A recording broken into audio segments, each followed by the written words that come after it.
ইন্না হাযাল কুরআন, নিশ্চয়ই এই কোরআন শরীফ ইহা ইয়াহদি লিল্লাতী হিয়া আকওয়াম, মানুষের জন্য হিদায়াত প্রাপ্ত হওয়ার জন্য জান্নাতের দৃশ্য। এটা কোরআনে কারীম একটি নূরুল লাকা ফিল আরদি ওয়াস সামা, জমিন ও আকাশের মধ্যে একটি নূর অবতীর্ণ হলেন। সুবহানাল্লাহ। লাইট থাকলে আপনারা দেখেন রাতের সময় চন্দ্র আলো না থাকলে, যেমন ওই চন্দ্রের আলো না থাকলে লাইট দিয়ে আপনারা যেদিকে ইচ্ছা করেন সেদিকে যেতে পারেন কিনা বলেন তো? কোরআন শরীফ এমন একটি নূর যেটা জাহান্নামের অন্ধকারের পরিচয় দেয়, জান্নাতের যাওয়ার আলোর পরিচয় দেয়। সুবহানাল্লাহ। কিন্তু কোরআন শরীফ কারো সঙ্গে ঝগড়া করে না, আসল পথে কিন্তু দাওয়াত যে আহ্বান করে। 5 নম্বর 6 নম্বর বৈশিষ্ট্য হচ্ছে কোরআন কারীমের। কোরআন কারীমের 6 নম্বর বৈশিষ্ট্য, এই সারা বছরের মধ্যে সর্বশ্রেষ্ঠ মাস হচ্ছে মাহে রমজানুল মুবারক। ঠিক কিনা বলুন? এই মাহে রমজানুল মুবারক মাসে কোরআন অবতীর্ণ হন। সুবহানাল্লাহ। বারো মাসের সর্বশ্রেষ্ঠ মাস যেহেতু রমজানুল মুবারক, সেহেতু সে মাসে যেহেতু কোরআন নাযিল হয়েছে, 6 নম্বর বৈশিষ্ট্য কোরআন গুনাগুন দেখেছেন এজন্য। সুবহানাল্লাহ। 7 নম্বর বৈশিষ্ট্য, রাতের ভিতরে অন্ধকার রাতের মধ্যে 7 নম্বর বৈশিষ্ট্য কোরআনের হচ্ছে এই সমস্ত অন্ধকারের ভিতরে আল্লাহ পাক অনেক রাত, 360 রাত রেখেছেন। ঠিক কিনা বলুন? 360 রাতের মধ্যে একটা রাত লাইলাতুল কদর বলা হয়। সে রাত্রে আল্লাহ পাক জমিনের মধ্যে কোরআন অবতীর্ণ করেন। সুবহানাল্লাহ। যেহেতু 360 রাতের মধ্যে সর্বশ্রেষ্ঠ রাত লাইলাতুল কদর, সেহেতু সে লাইলাতুল কদরে যেহেতু কোরআন নাযিল করেছেন, সেহেতু 7 নম্বরের বৈশিষ্ট্য কোরআন সবচেয়ে সর্বশ্রেষ্ঠ বিধান, সংবিধান বলেন। সুবহানাল্লাহ। একটু বলেন, আমরা মুসলমান, সবাই আমরা মুসলমান, সব বলিল বলবো না আল্লাহর কুরআন, সব বলিল বলবো না আল্লাহর কুরআন। আমরা মুসলমান, সবাই আমরা মুসলমান, সব বলিল বলবো না আল্লাহর কুরআন। দুনিয়াতে যত বই আছে সব কোরআনের হবে না সমান, সব বলিল বলবো না আল্লাহর কুরআন, সব বলিল বলবো না আল্লাহর কুরআন। আসলে কোরআন কারীম ওই ওয়াসিরুল মুমিনিন আল্লাযীনা, যারা মুমিন আল্লাহর প্রতি বিশ্বাস স্থাপন করেছেন, ঈমানদারের দায়িত্ব পালন করেছেন, আল্লাযীনা ইয়া'মালুনাস সালিহাত, এবং নেক আমল করেন। সে পুরুষ হতে পারে, সে নারীও হতে পারে। এখানে 2 দলের কথা বলা হয়েছে। একদল কারিদা করে বলেননি। সুবহানাল্লাহ। সুবহানাল্লাহ। আন্না লাহুম আজরান কাবীরা। দুনিয়ার উপরে কোরআনের প্রতি, কোরআন মেনে সংবিধানের মধ্যে যদি জীবন গঠন করেন, জীবন পরিচালনা করেন, সমাজ পরিচালনা করেন, দেশ পরিচালনা করেন, তাহলে আল্লাহ রাব্বুল আলামিনের পক্ষে আপনারা কি পুরস্কার পাবেন জানেন? লাহুম আজরান কাবীরা। আল্লাহ বলেন, তাদের কঠিন মুসিবতের সময়ে আমি রাব্বুল আলামিন তাদেরকে কঠিন মুসিবত দাঁড় করব না, তাদেরকে সেদিন আমি বুঝে কোসারের শরবত পান করাবো। আর জান্নাতের ভিতরে সর্বশ্রেষ্ঠ যেটা জান্নাতের স্থান আছে, সেই জান্নাতের ফেরদৌস আমার বান্দাকে আমি প্রদান করব। সুবহানাল্লাহ। আজরান কাবীরা, আল্লাহর যত মহা পুরস্কৃত আছে সব পুরস্কৃত আল্লাহ পাক সেখানে দান করবেন, পুরস্কৃত প্রদান করবেন। সেই একটা পুরস্কৃত খালি রাখবেন না, তার সবচেয়ে উল্লেখিত হচ্ছে আজরান কাবীরা। সুবহানাল্লাহ। আল্লাহর পরকালে যত আল্লাহর উপাধি আছে, যত আল্লাহর হাদিয়া আছে, যত বেহেশত নিয়ামত আছে, যত শান্তি আছে, সব শান্তি আল্লাহ কোরআন ওয়ালাদেরকে পুরস্কৃত প্রদান করবেন। এটা নামই হচ্ছে আজরান কাবীরা। সুবহানাল্লাহ। সুবহানাল্লাহ। আসুন, কোরআনে কারীম এটা আমাদেরকে সব সময় সরল পথ দেখায়। ঠিক কিনা বলেন? সরল পথ দেখায়, কল্যাণের দিকে আহ্বান করে, সফলতার দিকে আহ্বান করে, জান্নাতের দিকে আহ্বান করে। কিন্তু কোরআন আমাদেরকে বারবার মুখলিসিনা লাহুদ্দিন, সঠিক দিনের পক্ষে আমাদেরকে আহ্বান করে। ঠিক কিনা বলুন? কিন্তু কোরআনের পথে আমাদেরকে বাধা দেয় অনেক আছে। কোরআন ছাড়া একটি বৈশিষ্ট্য, কোরআনের মুজিজা বলতে গিয়ে একটি ঘটনাও বলতে হচ্ছে।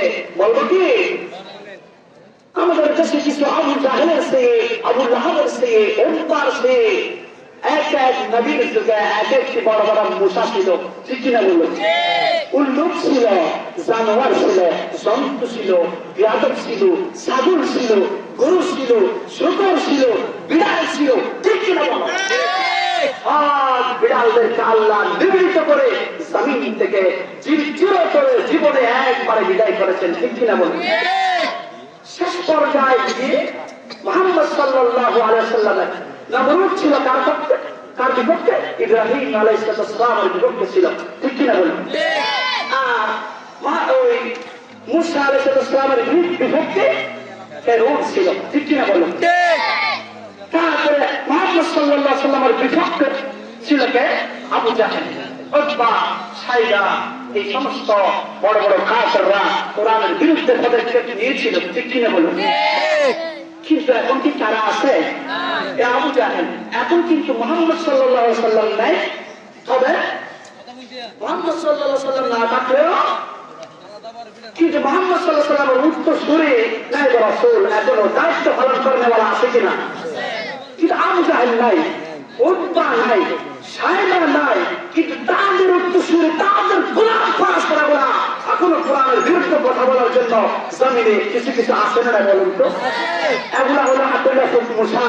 এদিক থেকে থাপ্পড় দিবেন, বের করবে সামনে এসে, থাপ্পড় একটা যখন দিবেন কানের দিকে যাবে, এখান থেকে যখন আরেকটা ফুলা যাবে পিছনে যাবে, খুম খুম খুম শব্দ দিবে।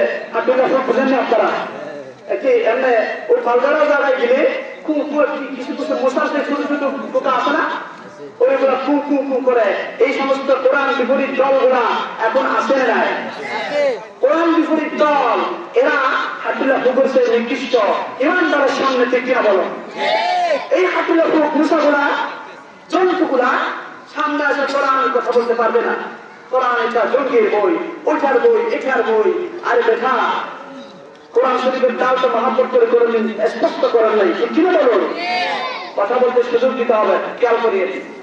তো কোরআনে কারীম এমন একটি বৈশিষ্ট্য কিতাব যার মধ্যে শুধু করলাম আপনার মতো গুন্ডাকে এখানে আশ্রয় দিবে, ঠিক কিনা বলুন?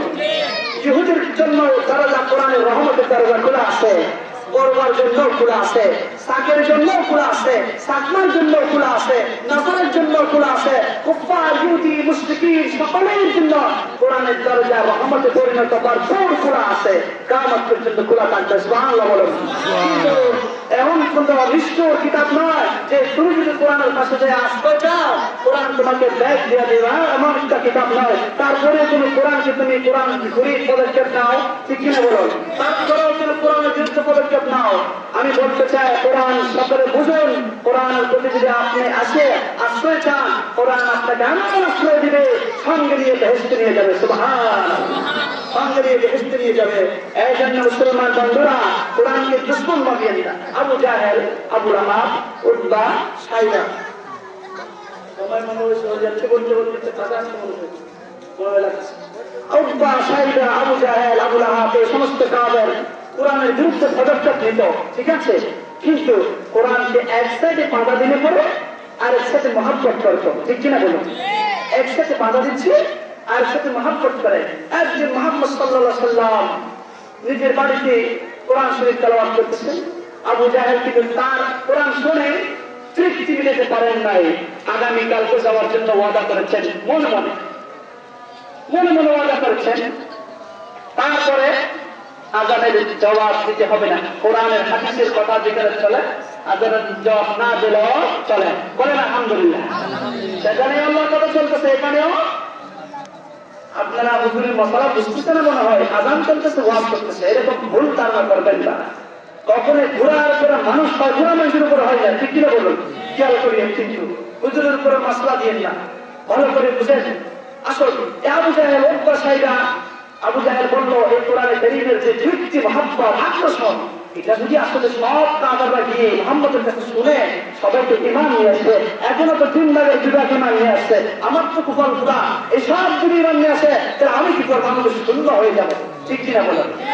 কারণ কোরআন শরীফের সঙ্গে কেউ কোনো শূন্য যদি লাগে জিরো, তাহলে সে জিরো হয়ে যায়। সুবহানাল্লাহ, কোরআনের যে কোনো জিরো কোরআনের পক্ষে যদি এসে যায়, কোরআনে তাকে জিরো বানায় দেয়। সুবহানাল্লাহ। আর কেউ যদি কোরআনের বিরুদ্ধে পদক্ষেপ নেই, সে যতই হিরো হোক না কেন আল্লাহ পাক সেকেন্ডে জিরো বানিয়ে দেয়। ঠিক কিনা বলো?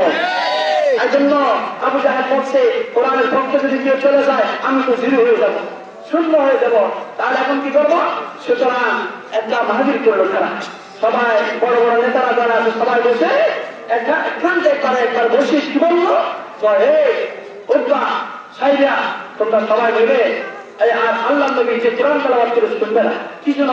এটা একটু শেয়ার করে কি গোসল করে না কি পড়ে শয়তানের মতবাদ, এটা কি জাদুর কিতাব একটা পড়ে শোনো না, শুনলে কিন্তু খবর আছে, মাছ চালাবো তোমরা আর নিজেও দেবে না, অন্য কেউ যাওয়ার সুযোগ দিবে না, যে কিন্তু একদম মানে ধরবে না আসছে। এভাবে একজন আরেকজনের সাথে পরামর্শ হয়ে গেছে, সবাই সেখানে ওয়াদাবদ্ধ হলো নবীর কাছে আর কোরআন শুনতে যাবে না।